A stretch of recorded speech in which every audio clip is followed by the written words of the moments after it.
Hello दोस्तों, आइए हम क्वांटम सेंसर के बारे में जानते हैं। क्वांटम सेंसर अलग अलग प्रकार की ऊर्जा को बहुत सूक्ष्म स्तर पर मापने और पहचानने में सक्षम होते हैं। ये सेंसर ऊर्जा के बदलते रूपों को आसानी से पकड़ सकते हैं। यह एक ऐसी टेक्नोलॉजी है जिसकी मदद से हमारे मस्तिष्क में हो रही गतिविधियों को और वातावरण में मौजूद ऊर्जा जैसे चुंबकीय क्षेत्र, तापमान, कंपन, संवेदनशील ऊर्जा को महसूस कराता है। आपने यह तो जरूर महसूस किया होगा कि किसी व्यक्ति के पास बैठते ही आप थक जाते हैं और किसी व्यक्ति के पास खुद को शक्तिशाली महसूस करते हैं। जब आप किसी बुजुर्ग से मिलते हैं तो एक सम्मान की फीलिंग आती है और जब किसी छोटे बच्चे से मिलते हैं तो आपको बहुत सॉफ्ट फीलिंग आती है। यह कुछ और नहीं, एक्सचेंज ऑफ एनर्जी है। जी हाँ, प्रकृति में भी यही नियम है। सूरज की किरणें जब आपके चेहरे पर पड़ती है तो वो सिर्फ रोशनी नहीं होती, वो ब्रह्मांड की ऊर्जा होती है। पेड़ हवा को साफ करते हैं, वो भी एक ऊर्जा का आदान प्रदान है। जब आप प्रकृति के पास बैठते हैं तो वो आपकी थकी हुई ऊर्जा को खींच लेती है और बदले में आपको शांति देती है। यही प्रकृति का नियम है, लेने के साथ साथ देना, और यही नियम आपके जीवन में भी लागू होता है। ऊर्जा कभी खत्म नहीं होती, यह सिर्फ रूप बदलती है। जो ऊर्जा आप दुनिया में भेजते हैं वही वापस आती है। अगर आप किसी की मदद करते हैं तो वो सकारात्मक ऊर्जा कभी न कभी किसी न किसी रूप में आपके जीवन में लौट कर आती है। अगर आप किसी को ठेस पहुंचाते हैं तो वही ऊर्जा आपके मार्ग में बाधा बनती है। जैसी ऊर्जा आप फैलाते हैं वैसी ही परिस्थितियाँ आपको घेर लेती हैं। यह सब ऊर्जा का सुंदर संतुलन है। फॉरेस्ट बाथिंग, जापानी शोध के अनुसार पेड़ों के बीच समय बिताने से तनाव कम होता है, ऊर्जा के स्तर बढ़ते हैं। निगेटिव आयंस जो बारिश के बाद वातावरण में होते हैं, ये भी शरीर को ऊर्जावान बनाते हैं। क्या आप जानते हैं brain waves alpha, theta, gamma का अध्ययन यह सिद्ध करता है कि शांति और ध्यान की स्थिति में मस्तिष्क ऊर्जावान और उत्पादक बनता है। एक रिसर्च हार्वर्ड एंड MIT के रिसर्च बताते हैं मानव शरीर ऊर्जा के क्षेत्र के रूप में कार्य करता है। इसे बायोफील्ड कहा जाता है, जो मेडिटेशन, प्राणायाम और योग जैसी क्रियाएं इस ऊर्जा को संतुलित और शक्तिशाली बनाती हैं। सवाल ये नहीं कि आपके पास शक्ति है या नहीं, सवाल सिर्फ इतना है, क्या आप उसे महसूस कर पा रहे हो।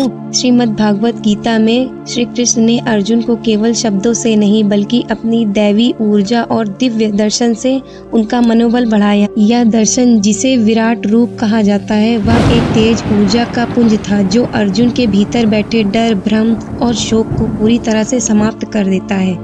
पॉजिटिव एनर्जी, जिसमें आपने रामायण में किसी अध्याय में देखा होगा या पढ़ा होगा कि अहिल्या किसी श्राप से पत्थर में बदल जाती है, फिर श्री राम जी के चरण से छू लेने मात्र से वह श्राप मुक्त हो जाती है। यह कुछ और नहीं, एक पॉजिटिव एनर्जी की ताकत है। श्री राम ने रावण को मारने से पहले खुद की ऊर्जा को साधा था।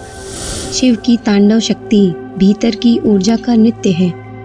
आज आप खुद को थका, टूटा और खोया हुआ महसूस करते हैं, लेकिन याद रखिए, शिव का तांडव सिर्फ नृत्य नहीं था, वो भीतर की सोई हुई ऊर्जा का विस्फोट था। हर थिरकता कदम, हर गूंजता डमरू भीतर की शक्ति को जगा सकता है। यह ऊर्जा का आध्यात्मिक दृष्टि है।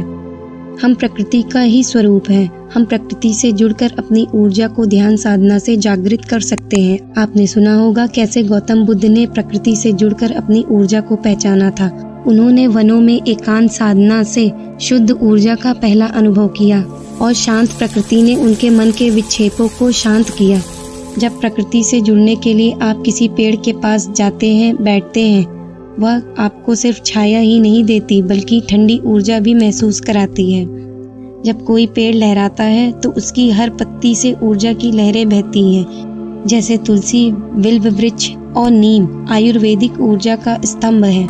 पेड़ केवल खड़े नहीं होते, वे प्रकृति की प्रार्थना में लीन हैं। यह एक अदृश्य संतुलन बनाए हुए है जो आपको भीतर तक शांति देती है। जहाँ वृक्ष है वहाँ ऊर्जा, और जहाँ ऊर्जा है वहाँ जीवन। लेकिन आजकल हम शहरों की चमक में घुलते जा रहे हैं और अनजाने में अपनी जड़ों से कटते जा रहे हैं। जैसे जैसे हम अर्बन एरिया की तरफ बढ़ते हैं, हम प्रकृति की नमी, ऊर्जा और उसकी मौन भाषा से दूर होते जा रहे हैं। जंगल में रहने वाले जीव हर आहट और हर परिवर्तन को महसूस कर लेते हैं। वो किसी भी तूफान को आने से पहले ही समझ जाते हैं, लेकिन इंसान वो सिर्फ सुनता है, महसूस नहीं कर पाता। वो सिर्फ देखता है लेकिन जुड़ता नहीं, क्योंकि प्रकृति से दूरी संवेदनाओं की दूरी बन जाती है और यही दूरी हमें धीरे धीरे खाली करती है। कभी रुक कर पेड़ की छाया में बैठिए, पक्षियों की भाषा सुनिए, शायद फिर से महसूस करना सीख जाएंगे। थोड़ा सोचिए, क्या हम उस संस्कृति से दूर नहीं हो गए जो हर वृक्ष को देवता मानती थी? प्रकृति कोई अलग चीज नहीं, हम भी बस उसी का हिस्सा है। पेड़ की जड़ें जैसे धरती से जुड़ी होती हैं, वैसे ही हमारी आत्मा भी किसी गहरी ऊर्जा से जुड़ी होती है। बस उसे महसूस करना सीखिए। Like, subscribe and share. Thank you.